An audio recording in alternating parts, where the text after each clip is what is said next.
Greetings, my friends. So this is vlog number 3 here on the channel. If you tune into these videos and you're subscribed to this channel for the cleaning content, then I would say just skip over this video and tune in next time, because these personal vlogs that I have here on the channel have absolutely nothing to do with cleaning whatsoever. So if you're tuned in for cleaning videos, then just tune in for the next video and I'll have a good cleaning video for you. With that being said, if you are watching this video on Facebook, I'm probably going to post this video on Facebook, but this is vlog number 3 and I typically don't post the vlogs on Facebook, just cleaning content. So if you're watching this on Facebook and you want to see the other 2 vlogs, then just head over to the YouTube channel and you can check them out over there. youtube.com/cleanwithconfidence is the channel, and you'll find them over there. Just click on, just click on videos, and then you can go through and just find it in the library of videos, or you can click on playlists and then click on the playlist personal stuff, I believe is what's called, and the vlogs are under that playlist and you can watch the other 2. Now I have to warn you, this vlog is gonna be long. This is probably gonna be the longest video on the channel, but this video, what I'm gonna share with you, is a very special experience for me. It's actually one of, or if not, the greatest experience of my life. And so it's very meaningful to me, this experience that I'm going to share with you. So it's going to take a little while for me to get through it, because there's just so many details in the story. But if you like this kind of content, then you'll probably enjoy the video. So, where to begin? In 2013, about 5 years ago, January of 2013, me and my wife went on a little husband-wife vacation / getaway for a week. We went to Puerto Vallarta, Mexico. Now my wife is Mexican. She's from Mexico, so we go down there and it's cool because she speaks the language, she can read all the menus and all the signs, and she just knows what's going on down there. So we go down there and she's got family, and like the first time we went to Mexico, we didn't even have to pay a hotel. We just stayed with some of her friends, family friends. So but anyways, we went to Puerto Vallarta, Mexico, and if you're unfamiliar with Puerto Vallarta, it's on the west coast of Mexico, right on the beach, right there off the Pacific Ocean. So we were staying in a resort. It was like a 6-night, 7-day stay, and we checked in like on a Wednesday, and then we were going to check out like on the following Wednesday or something. But anyways, one thing about Puerto Vallarta is, so it's a very touristic destination, and when you go to touristic destinations, people are always trying to sell you stuff. They always have a lot of Americans there, and the locals know, well, the Americans probably have some money, they're here on vacation, let's get them to buy something, see if they'll buy something. And one of the things that they do when you go to these kind of places is they try to get you to buy timeshares. And the way they get you in is by giving you free stuff, free gifts. So at the time, I had never been to a timeshare presentation in my life. I actually was completely unaware of this. We were shopping somewhere and they were like, hey, we're going to pick you up one morning, we're going to take you to this 5-star resort, we're going to feed you breakfast for free, the taxi ride is free, we're going to give you free tickets for you and your wife to Rhythms of the Night, which is just a local event where they take you off to a remote location, they feed you dinner, and then there's like a show, and there's like fire dancers and stuff, similar to like maybe a Hawaiian luau. So that was the agreement, and so I was like, hey, that's awesome. you just want me to look at the resort and you're going to give me all this free stuff? I was kind of ignorant at the time about it. And so we were like, well, sign us up. Well, that's fine with us. We don't have anything to do that way. We don't have anything to do that day. We're on vacation. So the thing was scheduled for Monday. Like I said, we checked in on Wednesday, and it was scheduled for Monday. The presentation was scheduled for Monday. So they were going to pick us up at 8 a.m. Monday morning and take us to the resort and go from there. Now, Monday morning came at 8 a.m. and the lady that set up the whole thing, she called and she said, hey, your taxi driver's here. You can go downstairs, hop in the taxi, and they'll take you and your wife to the resort. You can have breakfast and all that stuff. Yada, yada, yada. So that's what we did. We got up, got dressed, walked down, got in the taxi, and it was really strange that morning because basically the ride to the resort was about an hour and 15 minutes. So if you've ever been to Puerto Vallarta, there's old Puerto Vallarta and then there's new Puerto Vallarta, which is like an hour and 15 minutes away. I think it's north. Old Puerto Vallarta, the Malecon or whatever, is south, or it's like south and then the new is up north. So we're staying in the south and they're going to take us up north. And it was a beautiful day. Sunny. We started the morning off probably in the mid to upper 70s, maybe lower 80s. Just a beautiful day. Could have asked for a better day that day. So we get up and we're riding in the taxi. Now I'm sitting behind the driver. And the driver's got his window cracked. People down there just, open their windows. No big deal. It's nice outside. It's a beautiful day to driving your car with the windows down. So I'm sitting behind the driver, riding with the window down, and for whatever reason, I'm cold. The air coming in is making me cold. I'm just chilly. I'm like, I wish he'd roll that window up. Which is weird. I thought that was strange because it was such a nice day outside. It's beautiful. There's no reason why I should be cold. So it was just odd. It was weird. I didn't know why I was cold. The whole way, the whole hour and 15 minutes, I was like, man, I wish he'd roll his window up. So the hour and 15 minutes pass, and we get to the resort, and when we get out of the car, I'm happy because it's sunny. It's probably lower 80s by then, and I'm like, I'm not cold anymore. I'm glad to be out of that air. So we meet our tour guide who is supposed to show us around the resort or whatever, and then he's going to introduce us to the salesman who's going to give us the sales pitch or whatever. And but first we're going to have breakfast. Our tour guide's going to sit down with us and eat breakfast with us. So we go in, we get checked in, we sign a couple forms, and we go to the buffet. It's a buffet, lots of good food, and we fill up our plates and we sit down at the table and start to eat. Now, here is the next part of the story that's strange. I get about halfway done with my plate, and all I had was like one egg, one piece of sausage, one biscuit. That's it, which for me is nothing. I'm a guy who has a huge appetite. I've got a very fast metabolism. Up until this point, I've never missed breakfast in my life. I mean, I came into this world hungry. My mom tells me that when I was a baby, she would spoon feed me, and she couldn't get the food in fast enough. I would cry until that next spoon came into my mouth to eat, and it's continued my entire life. I can eat like crazy. I mean, I can sit down and eat a pizza like it's nothing. I've got an extremely fast metabolism.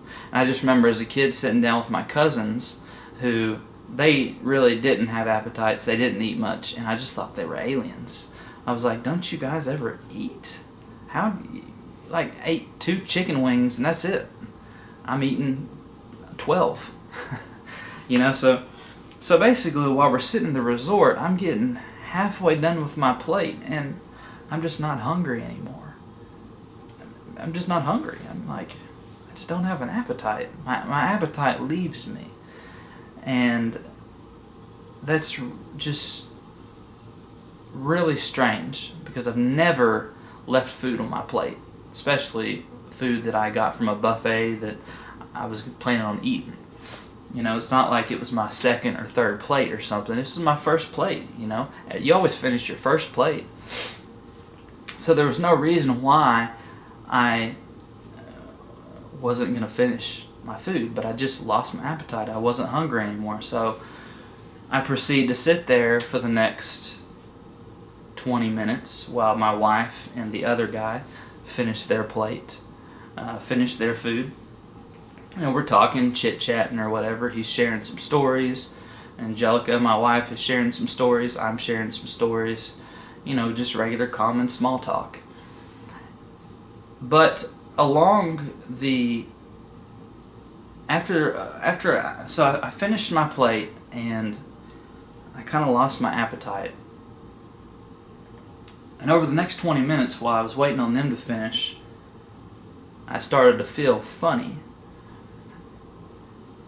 Like, I can't really describe it. It was like I lost my appetite and my stomach was starting to feel kind of strange, and I felt like maybe I was going to get a fever. And so the 20 minutes passed, and by the time we were done and we were going to get up and he's going to start showing us around the resort, as we are walking around, I know my stomach is starting to feel funny and I'm starting to get a little bit of a fever, and I know at that point I'm like, I've got to have some food poisoning or something. I knew the symptoms. I was like, it's either a stomach bug or food poisoning, but it can't be a stomach bug. It's got to be food poisoning. And I knew the symptoms, and I knew what was coming because just probably 4 or 5 months prior to this, I had a stomach bug. And let me tell you, a stomach bug, if you get it bad enough, or if you get food poisoning bad enough, it's like hell on earth. It really is. So we're walking around the resort, and he's showing us, you know, the rooms and all this kind of stuff, and it's starting to hit me. I'm progressively getting worse, and now I'm starting to understand why I was cold in the morning, why all of a sudden I lost my appetite. It's because I'm getting food poisoning here. And I know, like, I'm starting to get a fever, and I'm starting to feel queasy. Like, I'm in denial, but I kind of have a hunch. I know I'm going to have to go to the bathroom and puke. So we're walking, and we're looking at the resort. And I don't know, this tour probably took 25 minutes. It was a huge resort. And I tell my wife, I mentioned to my wife, I'm like, hey, I think I'm sick here. I know I've got a fever. I'm not feeling good. And my poor wife, when I get sick, you know, she takes care of me. She's a good wife. But we're on a vacation. I'm in a foreign country. I don't speak the language, and we're like an hour and 15 minutes, hour and a half away from a bed where I can lay down. You know, like, you know, when you get food poisoning or you get sick, you just want to be at home. You just want to be in your bed or wherever you're staying. That was me. I was like, I hope this goes fast because I'm ready to go back to the resort to lay down. So we're looking around the resort here. The fever's kicking in and everything, and we're getting to the end of the tour. And I tell my tour guide and I tell my wife, I'm like, I need to go to the bathroom. And so I go to the bathroom, and I'm in the stall, and I know what's going to happen. I'm going to have to accept that I've got food poisoning, start the process. I'm going to have to puke, but I'm in denial. I'm in that stall kind of walking back and forth, with my hands on my hips, looking up the sky or the ceiling, in denial. I'm like, I'm not going to puke. I can't believe this is happening. I don't want to sit here and do this. But I finally, after about 5-10 minutes, I feel horrible. I got a fever. I'm getting a little bit of chills. I accept it. And I squat down, the toilet bowl, and I puke. Well, let me rewind a little bit. Before I squatted down to puke, I basically looked at the ceiling and I told the Lord, I said, I don't remember exactly what I said, but it was basically, okay, Lord, I guess I'm going to do this. I'm going to go through this, so help me through it. I just basically accepted it, because I was in denial. I was like, no, I don't want this to happen. This is such a bad time. This is the worst possible time. I'm fixing to go through a sales pitch, a sales presentation. I'm way far away from I'm on vacation. This is the worst time in the world. But I finally accept it. I squat down, I crouch down at the toilet, and I puke. So I'm going to tell you where this food poisoning came from. The day before, we were walking through the Malecon, which is kind of like a boardwalk. It's right there off the beach. There's a lot of stores. There's a lot of nightclubs. It's where everyone goes to hang out, And we're walking down the Malecon. There's places to eat, and it's lunchtime, and I'm like, my wife and I were like, we're hungry, so let's stop and let's eat. And I notice about this place is it's, they say the cheapest margaritas in town. They're real cheap margaritas, and we were like, well, let's try one. So I tried a margarita, I ordered a pizza, and I got a margarita. And I think after years, this is 2018, this has been 5 years, I've thought about this and reminisced of this experience. I think they probably made them with the Mexican water, and people that's not used to that water, there's a lot of stories out there where people from America go down to Mexico, they drink the water, they get sick. I'm sure my story has happened to many, many of people. And so I'm thinking those margaritas were probably made out of the water down there, and I end up drinking the water. And this is what brought this on. Now I'm at the resort, I'm squatted down at the toilet, and I puke, and I get up, and I know I've got to go out there and sit down and listen to a sales presentation. I'm not even close to being back to the resort where I can lay down. So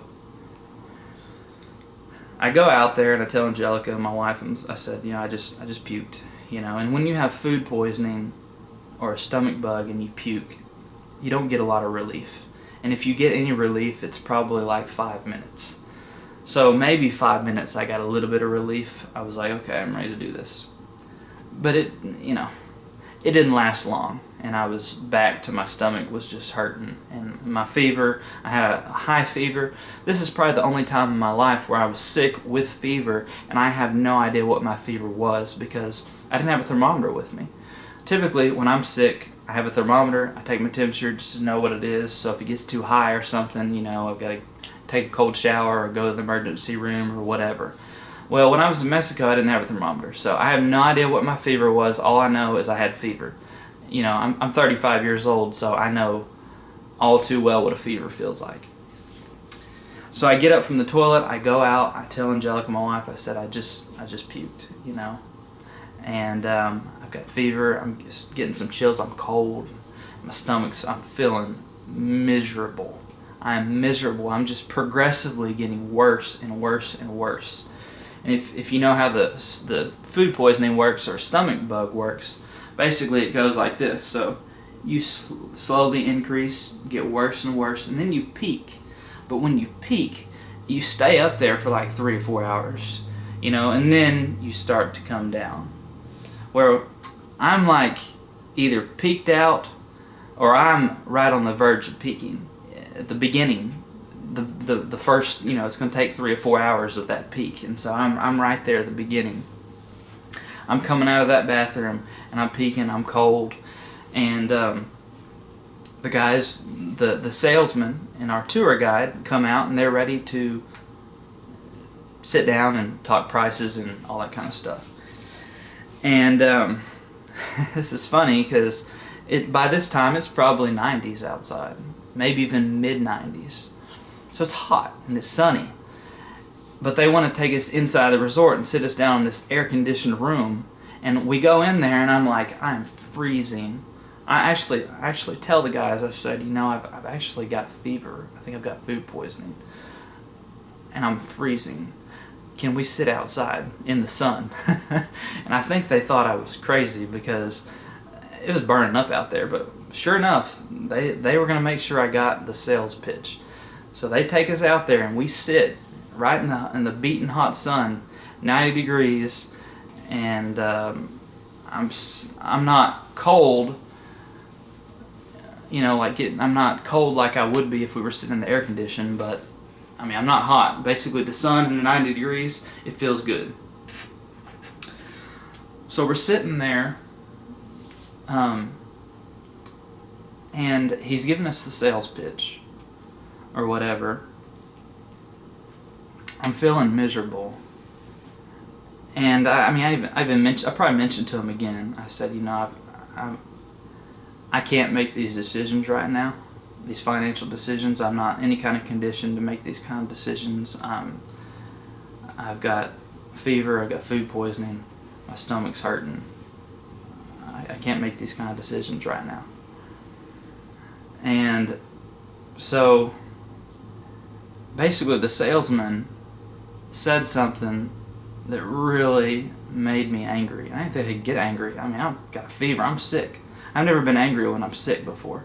But he made me very angry. He basically accused me of basically taking advantage or being I don't know what the word is, but he's like, and I don't remember exactly what he said. He's like, everyone gets sick when it comes to the sales pitch time or something like that. Basically, he thought I was faking. He thought I wasn't sick. He thought I was just putting on a show so we could leave, come, get the free breakfast, get the free tickets to Rhythms of the Night, and go back to the hotel. And I didn't want to hear the sales pitch. He basically thought that I was faking it, and I wasn't sick. And it made me angry, so angry. And I'm a very indirect person. I'm not very direct. I'm very, I'm a peacemaker, okay? I can make friends with anybody. I get along with everybody. But when I get angry, basically all that changes. I'm very direct and I'm blunt when I'm angry. And my wife knows that I started to lose my cool when he was accusing me of that, because I basically told him, I said, that's crap. That's not true at all. I'm a Christian. I'm not shady. I'm not trying to take advantage of anybody. I'm not that kind of a person. And it made me angry. And I don't think I didn't cuss him out or anything like that, but I was very direct and very blunt. And my wife knows when I'm losing my cool. And at that point, it kind of ended the sales pitch. We had sat there for probably 15, 20 minutes, and the salesman knew. He's like, we've lost him, and there's no point of even talking anymore, because I wasn't going to listen to him, and he knew it. He knew he had made me mad because he falsely accused me of basically like I'm trying to take advantage of him or something, or being a faker. And I wasn't. I was sick. I was miserable. I just wanted to go back to the resort. And I told him, I said, I just need to go back to the resort. I can't make these kind of decisions right now. So after that happened,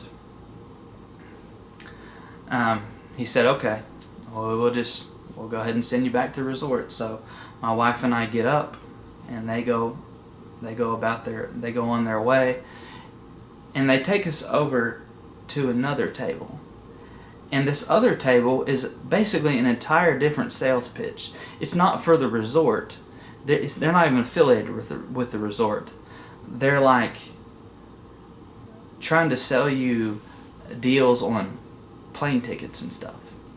and so it like they weren't even affiliated with the resort. It was almost like an upsell or something. I don't know, but they weren't even affiliated with the resort then, because he was asking us. He was like, how did they treat you? What do you think? I don't even know how to explain it, but all I know is it was a entirely different sales pitch, and it had nothing to do with the resort. It was like plane tickets and stuff.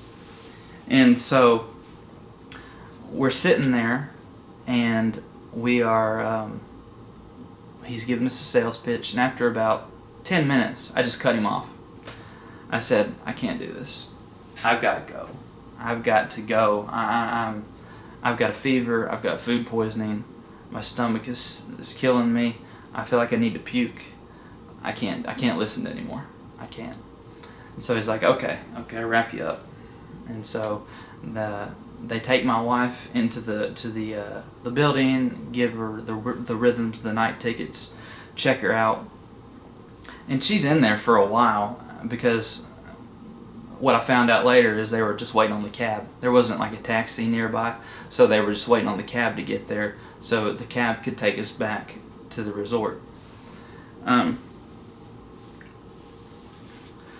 But while she was in there, I was left out kind of in the courtyard, I guess you could say, by myself. And all I see is this concrete little, like, not a pillar, but there's like a pathway, and then there's like this concrete wall, but on top of the wall is flat, and everything else is like grass. And I'm like, I just need to lay down. So I go and I lay on that concrete pillar. I'm just rolling around, just looking at the sky, and I'm sure all the other people that are there there's all these other guests there. They're doing the same thing what we were doing. They're there to look at the resort and see the presentation. And they're all walking around. I'm sure they're looking at me like, why is that guy over there just like rolling around in the concrete? Like, what is going on with that guy? I'm sure they were like wondering what was going on. So I'm laying on that concrete for what seemed like an eternity. I know I was there for about 20 minutes at least, but it felt like I was there for like 2 hours. And it was just absolute misery. And I know that, how do I put it? So I'm laying on this concrete, and for those of you who watch these videos who are Christians, and if you're not a Christian, or you're an atheist, or just a different religion or whatever, you might not understand what I'm talking about. It's fine. But for those of you who are Christians, you might be able to relate with what I'm talking about here. But while I was laying on that concrete, I had a sense of peace. It's like the Holy Spirit moved in on me at this time and really just began to comfort me. I was in absolute misery physically, but my spirit was so peaceful and so joyful inside.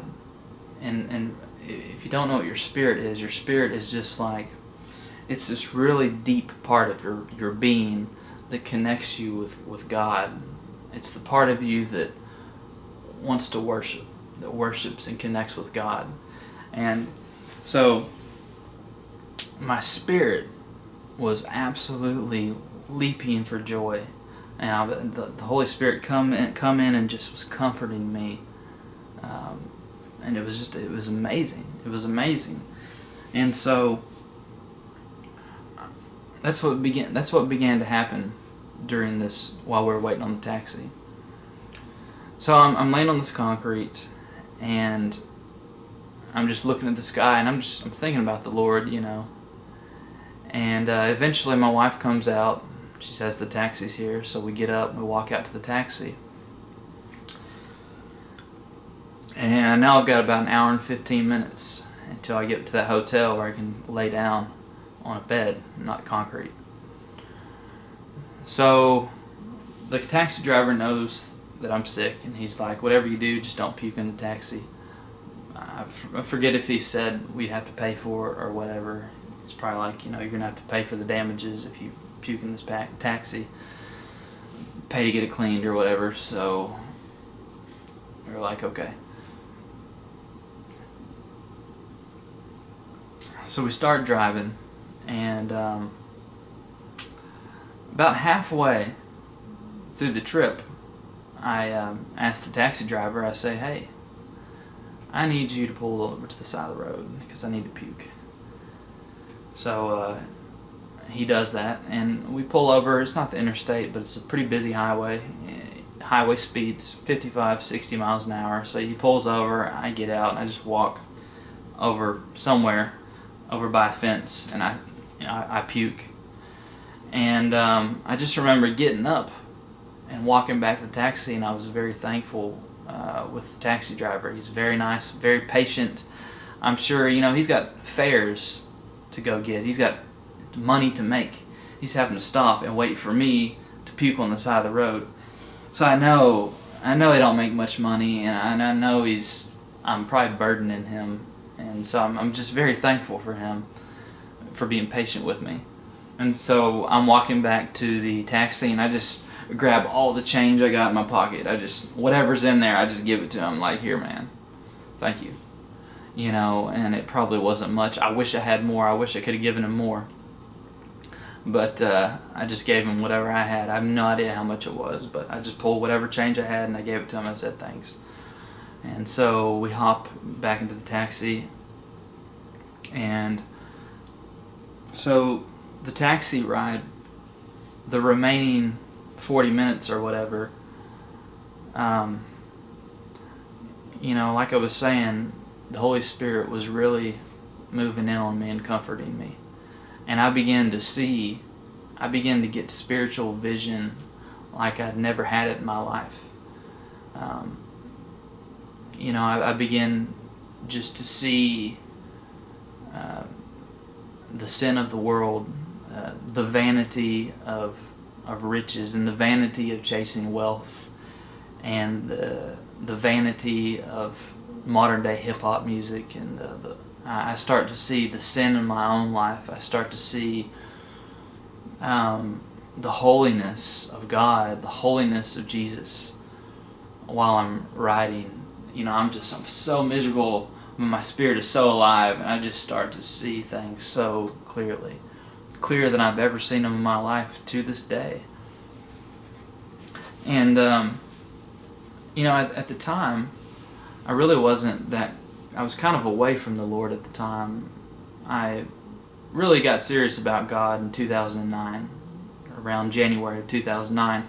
This is 2013 when this is taking place, but 2009 is when I really started to get serious about God. I think that year I started praying regularly for the first time in my life. I think I read the Bible, basically the entire Bible that year for the first time in my life. I'd never really read the Bible. And but at the time I was kind of away from the Lord, kind of doing my own thing, just doing my own will. Hadn't really been praying, hadn't really been doing any kind of reading the Bible. And so the Lord actually used this experience to bring me back to Him, to draw me back to Him, to get my attention back on Him, to get me reconnected with Him. And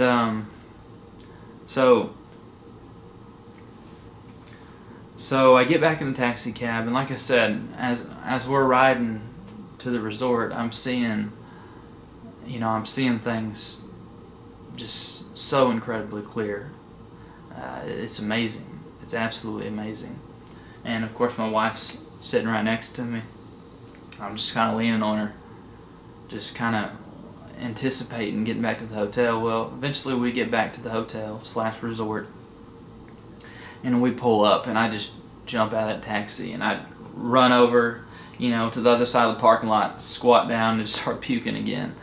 And the resort, they have valets, and they have people standing out front ready to take your bags in and park your car or whatever, and they're all just looking at me like,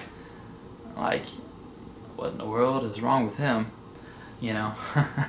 So I go and, I puke, I get up, and then we go back up into the resort, and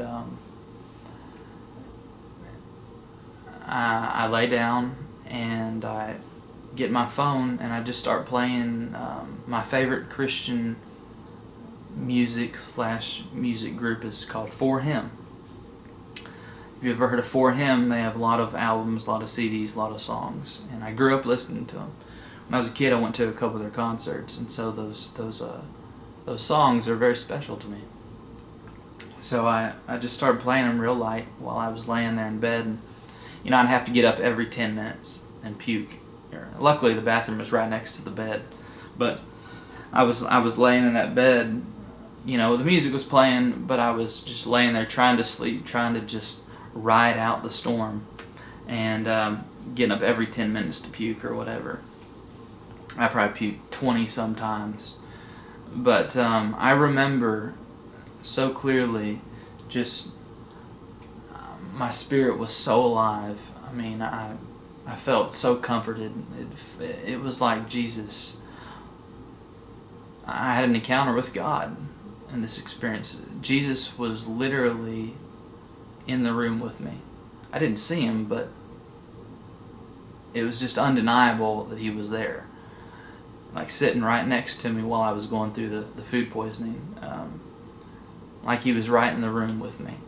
And it was just a very special, very personal experience. It's really undescribable. I'm doing my best to describe it, and I'm sure that for those of you who are Christians or whatever, you could probably relate. If you've had an experience similar to mine, you can probably relate with what I'm saying. But so I just lay in that room and I ride out the storm, and after probably 3 hours or so, I said the peak lasts about 3 or 4 hours. After about 3 or 4 hours or whatever, my stomach started to calm down. I got up, and I've never been so close to God in my life. I got up and just walked out in the living room area, sat in the living room area, and I just sat there, just thinking about the Lord and just staring out at the ocean. Here was the living room. There was a glass sliding door. Right there was a balcony to the ocean. I just sat on the couch, just staring out into the ocean, just thinking about the Lord, and just how special that experience was. But it was food poisoning, and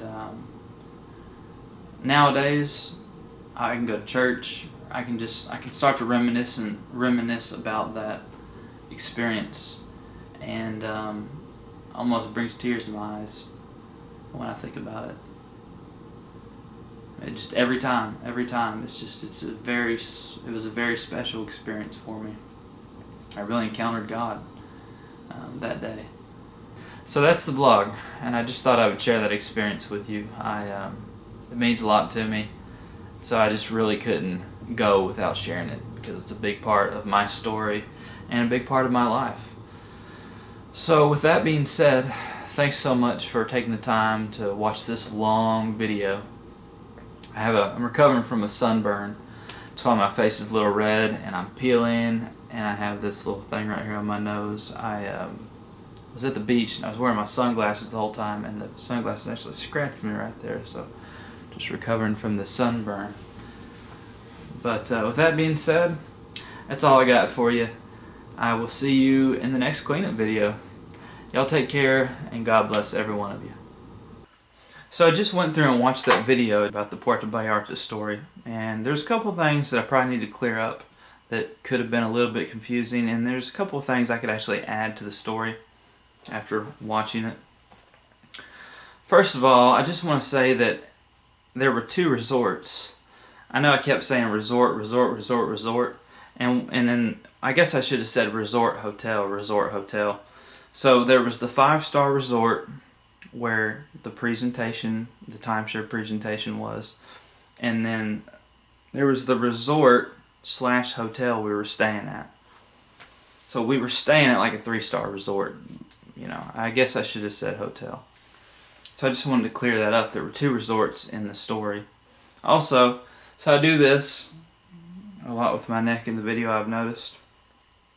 I do it. I do it naturally, and I don't even realize it because I actually have a mild form of Tourette's, and so I do this with my head a lot. So I'm not crazy. It's just I do that. I don't have verbal Tourette's. It's just tics or whatever. You don't ever notice that in actual cleaning videos because I'm always cutting it. I don't cut it because of the Tourette's. It's just the type of videos I make. I do the cut scenes or whatever, a sentence or whatever. Cut. That's why I'm always doing that. With my neck. What else did I write down here? Oh. So I should mention a little bit more about the cab driver. I didn't learn really more about the cab driver until a couple days later when my wife was telling me about him, because I was just so out of it. I was in complete misery and I was just kind of gone when I was in the cab. But my wife was telling me that the cab driver was actually a really, really good man who really did have a genuine concern for my well-being and for my condition. He actually told her, and I didn't know what they were saying. My wife and him were speaking Spanish, so I don't know what they were talking about, but she was actually telling me that he had a genuine concern, and he was telling her, I will stop wherever, as many times as we need to stop. We'll stop. If he needs to puke the side of the road, we will stop as many times as we need to stop. If he needs to go to the hospital, I'll take him to the hospital. You just let me know. And I don't know. Maybe I should have gone to the hospital when I was down there, but I didn't. I didn't want nothing to do with the hospital. I don't know. But he had a genuine concern, and I was really blessed to have him as my driver to get me from point A to point B that day.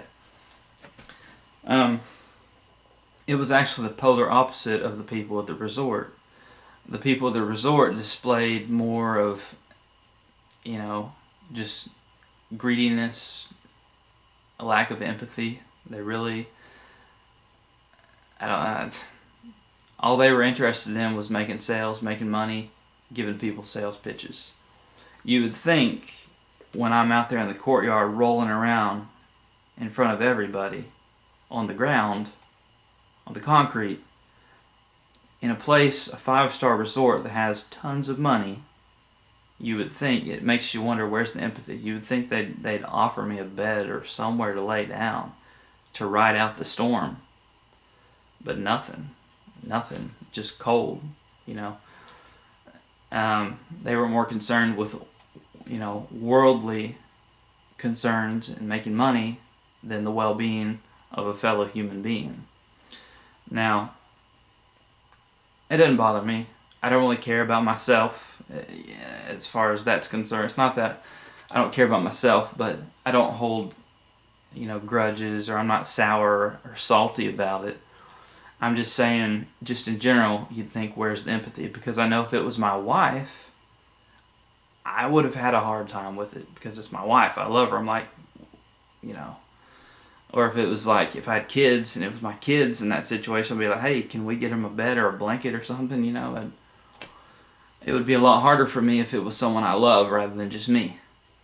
So I just thought I would share that just in general. It was the polar opposite. People at the resort were completely different from the cab driver. As far as the spiritual experience is concerned, God is good. God is a good God, and encountering Him the way I did that day is just wonderful, and it's beautiful, and I feel very blessed and just completely humbled to have experienced that day. I don't know what it was exactly. I don't know what was going on with my spirit. I don't know if it was the born again process. I don't know. All I know is that I encountered and felt God's presence that day and His comfort. And it was absolutely amazing. And it's something I wish everybody could experience. I wish everybody could experience that, because it's better than anything that this world can offer. Better than any meal, any vacation, anything, any amount of money. To be in the presence of God like that beats it all, trumps it all. It's amazing. So hopefully y'all enjoyed this video. I just wanted to clear some of those things up and then add a little bit about the cab driver and the people at the resort. So that's it. Until next time though, I'll see you guys in the next video. Take it easy.